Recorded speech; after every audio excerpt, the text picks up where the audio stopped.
I was deep in it, gaming on Samsung Galaxy Z Fold 7. Unfolding the screen made it twice as big and so immersive, I kinda lost myself. Might have trolled a little too close to the sun. Someone in the chat told me to touch grass, so I took my Z Fold 7 outside and kept playing. Still won, got a tan, and a nice little reset. Powerful processor, realistic graphics, you stay locked in, streak stays alive.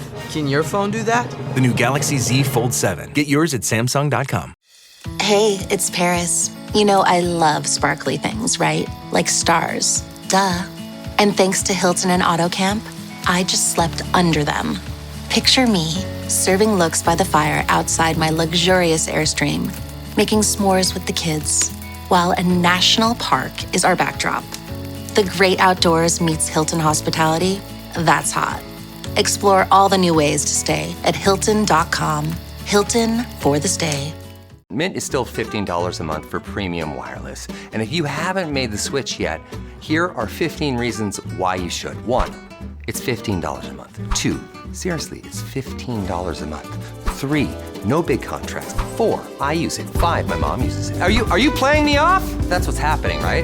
Okay, give it a try at mintmobile.com/switch. Upfront payment of $45 for 3-month plan, $15 per month equivalent required. New customer offer first 3 months only. Then full price plan options available. Taxes and fees extra. See mintmobile.com. Hey, Fidelity. What's it cost to invest with the Fidelity app? Start with as little as $1 with no account fees or trade commissions on U.S. stocks and ETFs. That's music to my ears. I can only talk. Investing involves risk, including risk of loss. Zero account fees apply to retail brokerage accounts only. Sell order assessment fee not included. A limited number of ETFs are subject to a transaction-based service fee of $100. See full list at fidelity.com/commissions. Fidelity Brokerage Services, LLC, member NYSE, SIPC. This episode is brought to you by Buick. Buick certified service technicians are factory trained to fit your vehicle with the tires specifically developed for it. And with our tire price match guarantee, you get the best fit for the best deal. Buick. Exceptional by design. Available on select eligible tire brands at participating dealers only. Offer ends 12/31/2025. Terms apply. See dealer for complete details. Visit Buick.com/service to learn more. Excuse me, Laurie. Oh, Mr. Brackett, I'm sorry, Mr. Brackett. Oh, I didn't mean to startle you. That's all right. You know, it's Halloween. I guess everyone's entitled to one good scare, huh? Welcome to One Good Scare, the show where we explore our favorite horror movies. I'm your host, Will, and this is your invitation to join me every week as we explore the best in horror, from timeless classics to new releases. If you're like me, you don't need to wait for Halloween to roll around, because every day is a good day for One Good Scare. Make sure to follow and subscribe wherever you stream podcasts. Thanks for listening to the Red Treehouse, where I tell you scary stories to keep you up at night. You can listen to the Red Treehouse wherever you stream podcasts. Just be sure to follow, subscribe, and leave a 5-star review. The Red Treehouse is also on Patreon, where by joining, you can receive exclusive member benefits. And be sure to follow the Red Treehouse on social media, at Red Treehouse Pod on Instagram and Threads. The Red Treehouse is dedicated to my dad. I love you, Pop. Important note: sources for this episode can be found in the show notes.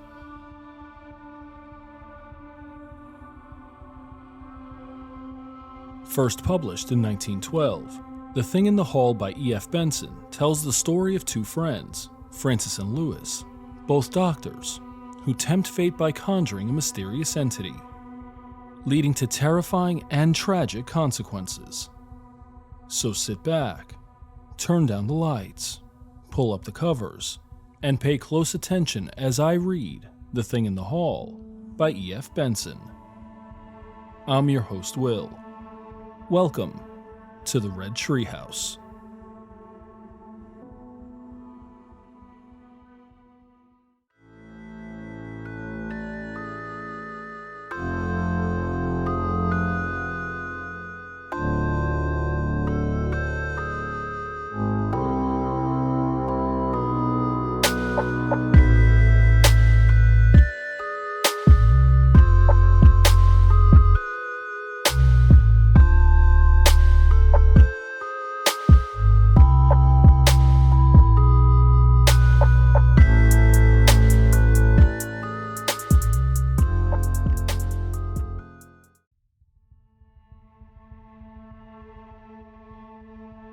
The Thing in the Hall, written by E.F. Benson.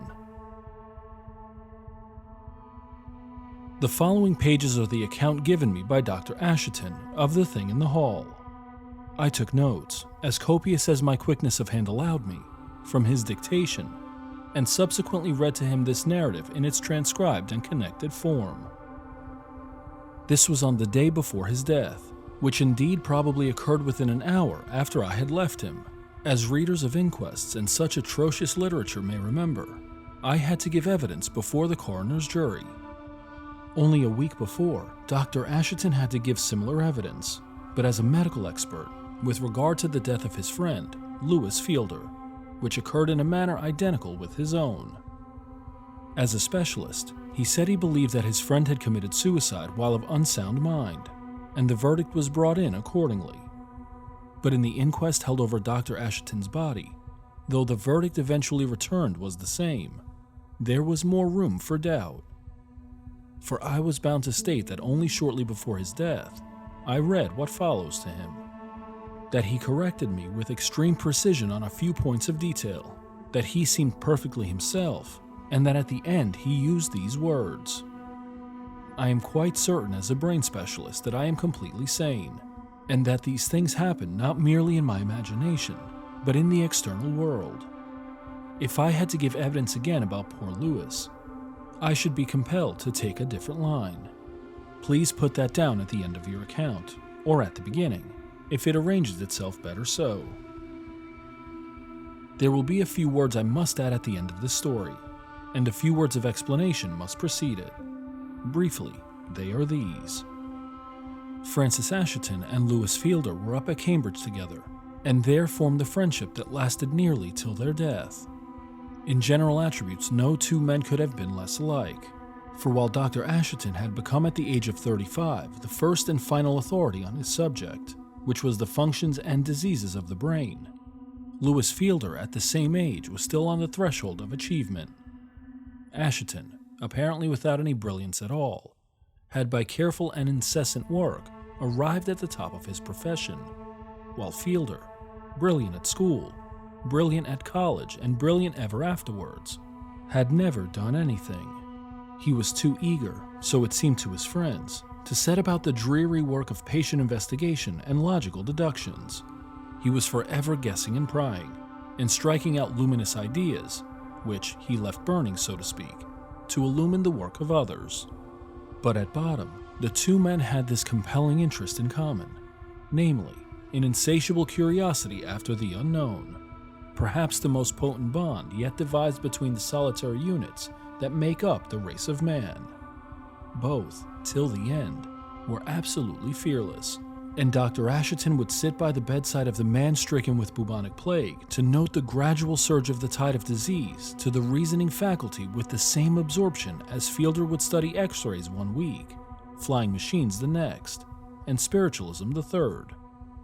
The rest of the story, I think, explains itself, or does not quite do so. This, anyhow, is what I read to Dr. Asheton, being the connected narrative of what he had himself told me. It is he, of course, who speaks. After I returned from Paris, where I had studied under Charcot, I set up practice at home. The general doctrine of hypnotism, suggestion, and cure by such means had been accepted even in London by this time, and, owing to a few papers I had written on the subject, together with my foreign diplomas, I found that I was a busy man almost as soon as I had arrived in town. Lewis Fielder had his ideas about how I should make my debut, for he had ideas on every subject, and all of them original, and entreated me to come and live not in the stronghold of doctors, Chloroform Square as he called it, but down in Chelsea, where there was a house vacant next to his own. Who cares where a doctor lives, he said, so long as he cures people. Besides, you don't really believe in old methods. Why believe in old localities? Oh, there is an atmosphere of painless death in Chloroform Square. Come and make people live instead. And on most evenings, I shall have so much to tell you. I can't drop in across half London. Now, if you have been abroad for 5 years, it is a great deal to know that you have any intimate friend at all still left in the metropolis, and as Lewis said, to have that intimate friend next door is an excellent reason for going next door. Above all, I remembered from Cambridge days what Lewis dropping in meant. Towards bedtime, when work was over, there would come a rapid step on the landing, and for an hour or 2 hours, he would gush with ideas. He simply diffused life, which is ideas, wherever he went. He fed one's brain, which is the one thing which matters. Most people who are ill because their brain is starving, and the body rebels and gets lumbago or cancer. That is the chief doctrine of my work, such as it has been. All bodily disease springs from the brain. It is merely the brain which has to be fed and rested and exercised properly to make the body absolutely healthy and immune from all disease. But when the brain is affected, it is as useful to pour medicines down the sink as make your patient swallow them, unless, and this is a paramount limitation, unless he believes in them. I said something of the kind to Lewis one night, when at the end of a busy day, I had dined with him. We were sitting over coffee in the hall, or so it is called, where he takes his meals. Outside, his house is just like mine and 10,000 other small houses in London. But on entering, instead of finding a narrow passage with a door on one side, leading into the dining room, which again communicates with a small back room called the study, he has had the sense to eliminate all unnecessary walls, and consequently the whole ground floor of his house is one room, with stairs leading up to the first floor. Study, dining room, and passage have been knocked into one. You enter a big room from the front door. The only drawback is that the postman makes loud noises close to you as you dine. And just as I made these commonplace observations to him about the effect of the brain on the body and senses, there came a loud rap, somewhere close to me. That was startling. You ought to muffle your knocker, I said, anyhow during the time of meals. Lewis leaned back and laughed. There isn't a knocker, he said. You were startled a week ago and said the same thing. So I took the knocker off. The letters slide in now. But you heard a knock, did you? Didn't you? Why, certainly. But it wasn't the postman. It was the thing. I don't know what it is. That makes it so interesting.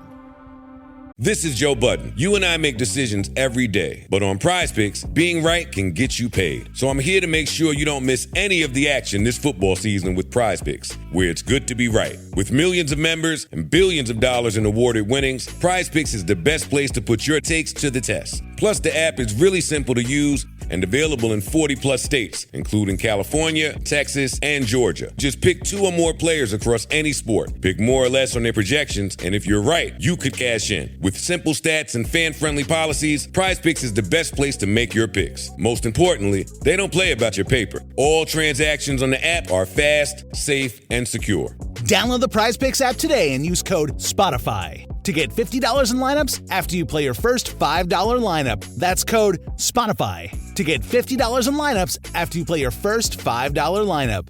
PrizePicks. It's good to be right. Must be present in certain states. Visit prizepicks.com for restrictions and details. At Blinds.com, it's not just about window treatments. It's about you, your style, your space, your way. Whether you DIY or want the pros to handle it all, you'll have the confidence of knowing it's done right.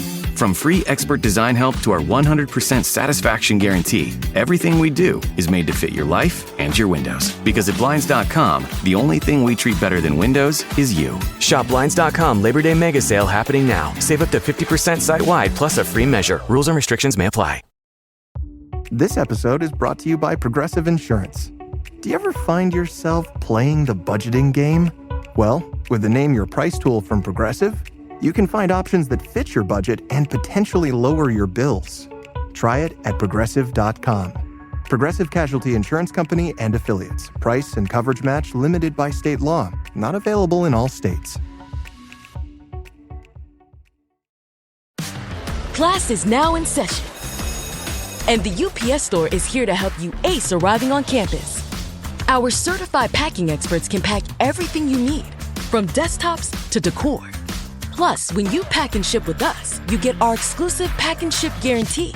Your items arrive safe or your money back. Restrictions and limitations apply. To get a 20% off packing coupon and for full details, visit the upsstore.com/packing. Now, if there is one thing that the hypnotist, the believer in unexplained influences, detests and despises, it is the whole root notion of spiritualism.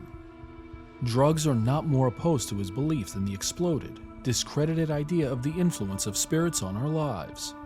And both are discredited for the same reason. It is easy to understand how brain can act on brain, just as it is easy to understand how body can act on body, so that there is no more difficulty in the reception of the idea that the strong mind can direct the weak one than there is in the fact of a wrestler of greater strength overcoming one of less. But that spirits can rap at furniture and divert the course of events is as absurd as administering phosphorus to strengthen the brain. That was what I thought then. However, I felt sure it was the postman, and instantly rose and went to the door. There were no letters in the box, and I opened the door. The postman was just ascending the steps. He gave the letters into my hand. Louis was sipping his coffee when I came back to the table. "Have you ever tried table turning?" he asked. "It's rather odd." "No, and I have not tried violet leaves as a cure for cancer," I said. "Oh, try everything," he said. "I know that that is your plan, just as it is mine. All these years that you have been away, you have tried all sorts of things. First with no faith, then with just a little faith, and finally with mountain-moving faith. Why, you didn't believe in hypnotism at all when you went to Paris." He rang the bell as he spoke, and his servant came up and cleared the table. While this was being done, we strolled about the room, looking at prints, with applause for a Bartolozzi that Louis had bought in the New Cut, and dead silence over a Perdita, which he had acquired at considerable cost. Then he sat down again at the table on which we had dined. It was round and mahogany heavy, with a central foot divided into claws. "Try its weight," he said. "See if you can push it about." So I held the edge of it in my hands, and found that I could just move it. But that was all. It required the exercise of a good deal of strength to stir it. "Now put your hands on the top of it," he said, "and see what you can do." I could not do anything. My fingers merely slipped about on it. But I protested at the idea of spending the evening thus. "I would much sooner play chess or noughts and crosses with you," I said, "or even talk about politics, than turn tables. You won't mean to push, nor shall I, but we shall push without meaning to." Louis nodded. "Just a minute," he said. "Let us put both our fingers only on the top of the table and push for all we are worth, from right to left." We pushed. At least I pushed, and I observed his fingernails. From pink they grew to white, because of the pressure he exercised. So I must assume that he pushed too. Once, as we tried this, the table creaked, but it did not move. Then there came a quick, peremptory rap, not, I thought, on the front door, but somewhere in the room. "It's the thing," said he. "Today, as I speak to you, I suppose it was. But on that evening, it seemed only like a challenge. I wanted to demonstrate its absurdity. For 5 years, on and off, I've been studying rank spiritualism," he said. "I haven't told you before because I wanted to lay before you certain phenomena, which I can't explain, but which now seem to me to be at my command. You shall see and hear, and then decide if you will help me. And in order to let me see better, you are proposing to put out the lights," I said. "Yes, you will see why. I am here as a skeptic." "Skep away," said he. Next moment, the room was in darkness, except for a very faint glow of firelight. The window curtains were thick, and no street illumination penetrated them, and the familiar, cheerful sounds of pedestrians and wheel traffic came in muffled. I was at the side of the table towards the door. Louis was opposite me, for I could see his figure dimly silhouetted against the glow from the smoldering fire. "Put your hands on the table," he said, quite lightly, "and how shall I say it? Expect." Still protesting in spirit, I expected. I could hear his breathing rather quickened, and it seemed to me odd that anybody could find excitement in standing in the dark over a large mahogany table, expecting. Then, through my fingertips, laid lightly on the table, there began to come a faint vibration, like nothing so much as the vibration through the handle of a kettle when water is beginning to boil inside it. This got gradually more pronounced and violent, till it was like the throbbing of a motor car. It seemed to give off a low humming note. Then quite suddenly, the table seemed to slip from under my fingers and began very slowly to revolve. "Keep your hands on it and move with it," said Lewis. And as he spoke, I saw his silhouette pass away from in front of the fire, moving as the table moved. For some moments there was silence, and we continued, rather absurdly, to circle round, keeping step, so to speak, with the table. Then Lewis spoke again, and his voice was trembling with excitement. "Are you there?" he said. There was no reply, of course, and he asked it again. This time, there came a rap like that which I had thought during dinner to be the postman. But whether it was that the room was dark, or that despite myself I felt rather excited too, it seemed to me now to be far louder than before. Also, it appeared to come neither from here nor there, but to be diffused through the room. Then the curious revolving of the table ceased, but the intense, violent throbbing continued. My eyes were fixed on it, though owing to the darkness I could see nothing, when quite suddenly a little speck of light moved across it, so that for an instant I saw my own hands. Then came another, and another, like the spark of matches struck in the dark, or like fireflies crossing the dusk in southern gardens. Then came another knock of shattering loudness, and the throbbing of the table ceased, and the lights vanished. Such were the phenomena at the first seance at which I was present, but Fielder, it must be remembered, had been studying, expecting he called it, for some years. To adopt spiritualistic language, which at that time I was very far from doing, he was the medium, I merely the observer, and all the phenomena I had seen that night were habitually produced or witnessed by him. I make this limitation since he told me that certain of them now appeared to be outside his own control altogether. The knockings would come when his mind, as far as he knew, was entirely occupied in other matters, and sometimes he had even been awakened out of sleep by them. The lights were also independent of his volition. Now my theory at the time was that all these things were purely subjective in him, and that what he expressed by saying that they were out of his control meant that they had become fixed and rooted in the unconscious self, of which we know so little, but which, more and more, we see to play so enormous a part in the life of a man. In fact, it is not too much to say that the vast majority of our deeds spring, apparently without volition, from this unconscious self. All hearing is the unconscious exercise of the aural nerve, all seeing of the optic, all walking, all ordinary movement seem to be done without the exercise of will on our part. Nay more, should we take to some new form of progression, skating for instance, the beginner will learn with falls and difficulty the outside edge, but within a few hours of his having learned his balance on it, he will give no more thought to what he learned so short a time ago as an acrobatic feat than he gives to the placing of one foot before the other. But to the brain specialist, all this was intensely interesting, and to the student of hypnotism, as was I, even more so, for such was the conclusion I came to after this first seance. The fact that I saw and heard just what Lewis saw and heard was an exhibition of thought transference which in all my experience in the Charcot schools I had never seen surpassed, if indeed rivaled.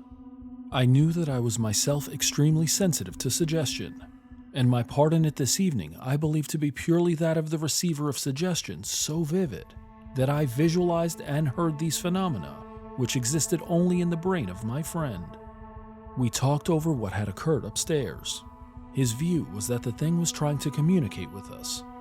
According to him, it was the thing that moved the table and tapped, and made us see streaks of light. I'm always looking for ways to show my cat how much I love her. And with Fancy Feast gems, I can pamper her whenever I want. with a savory gravy on top of a gourmet mousse pâté. The pyramid shape makes serving simple, so all I have to do is peel and plate to make mealtime feel extra fancy. And with 2 entrees in every pack, it's easy to turn every day into the extraordinary. Fancy Feast Gems. With a major selection of the looks your kiddos love, starting at just $4 in the Walmart app, a new school year means a stylish new them. Who knew? Find skater skirts and Crocs that say, I'm casual but cool. Sparkly sneakers that say, it's my classroom, you're just learning in it. And preppy polos that say, I'm the teacher's pet, even if they're mommy's menace at home. Find their favorite styles starting at just $4 in the app. The Walmart you thought you knew is now new. This episode is sponsored by Friskies, who would like to tell your cats hi. Now, if that didn't get your cat's attention, there is one thing that always does the trick. Just pour some Friskies crunchy food in the bowl and you'll hear those paws come running. Works every time. With so many Friskies choices, you can always bring your cats running from their secret napping spots. There's always more to explore. See for yourself at friskies.com or visit your local store. Gatorade is the #1 proven electrolyte blend designed to hydrate better than water. So you can lose more sweat and raise your game. Gatorade, is it in you? In 1988, a small New Jersey town is shaken by horror. A devoted mother murdered, satanic symbols scattered throughout her home, and her teenage son vanished without a trace. Was this a demonic ritual or a calculated act of evil? Horror master Eli Roth unravels the terrifying truth in Let the Devil In. Now streaming new episodes Sundays exclusively on MGM+. Yes, but the thing, I interrupted. What do you mean? Is it a great uncle? Oh, I have seen so many relatives appear at seances and heard so many of their dreadful platitudes. Or what is it? A spirit? Whose spirit? Lewis was sitting opposite to me, and on the little table before us there was an electric light. Looking at him, I saw the pupil of his eye suddenly dilate.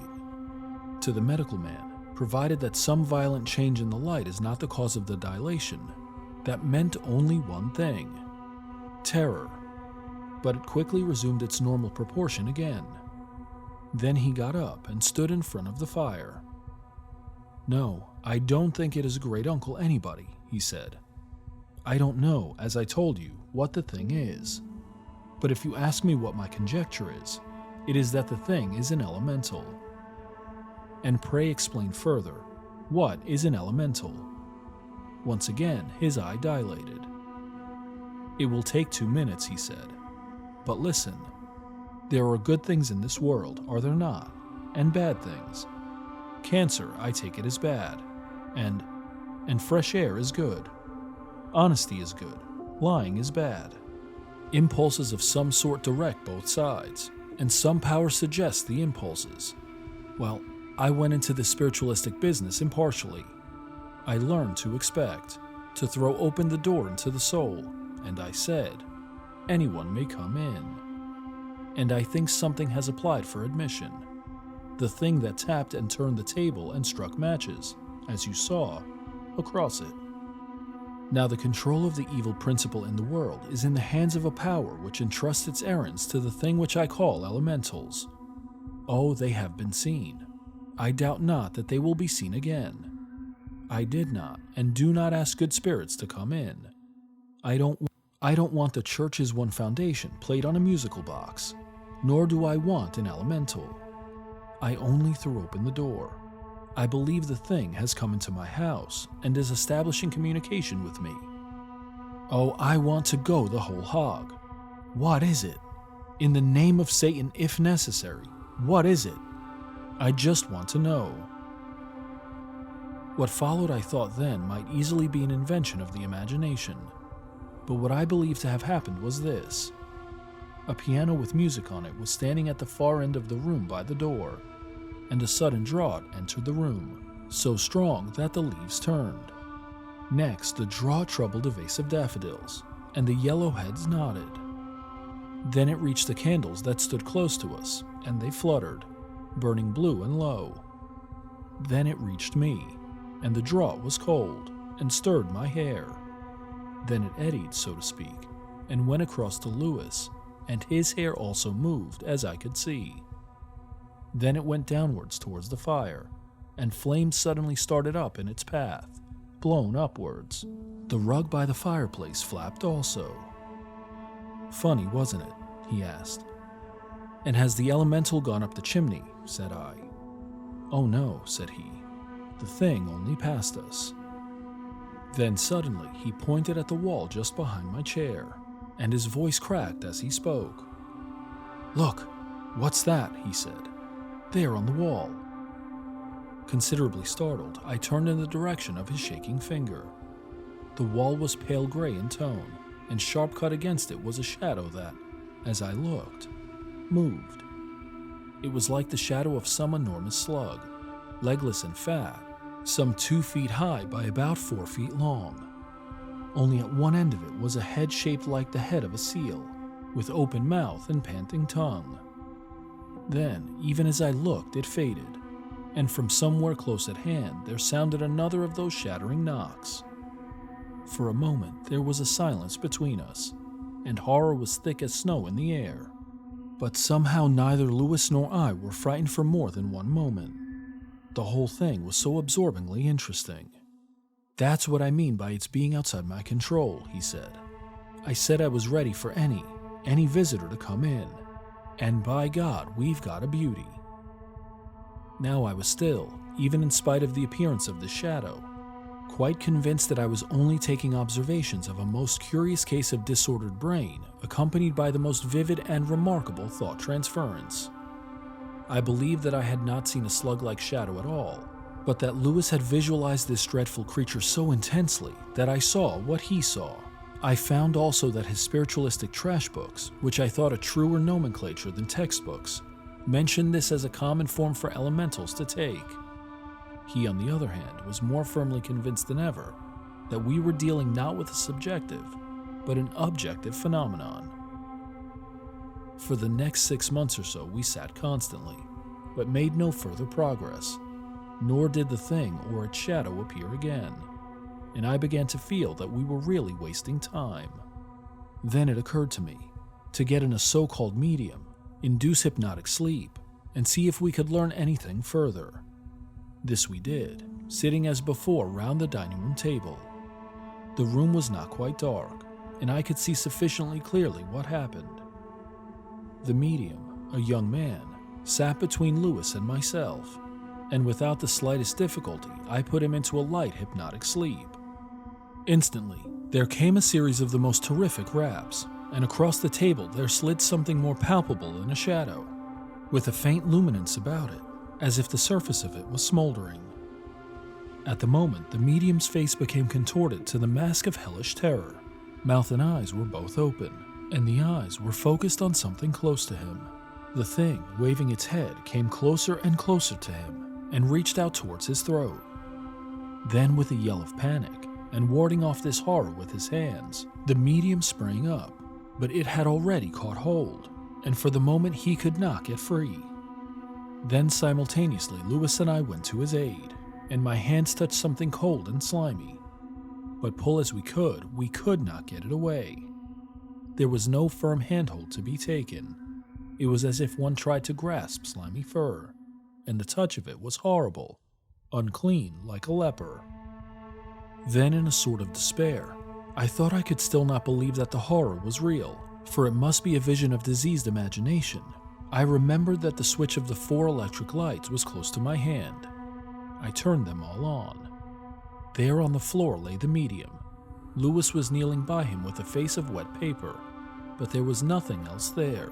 Only the collar of the medium was crumpled and torn, and on his throat were 2 scratches that bled.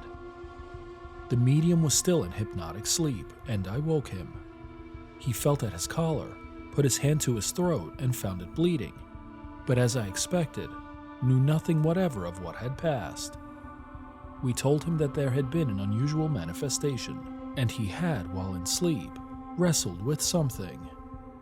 We had got the result we wished for, and were much obliged to him. I never saw him again. A week after that, he died of blood poisoning. From that evening dates the second stage of this adventure. The thing had materialized. I use again spiritualistic language, which I still did not use at the time. The huge slug, the elemental, manifested itself no longer by knocks and waltzing tables, nor yet by shadows. It was there in a form that could be seen and felt.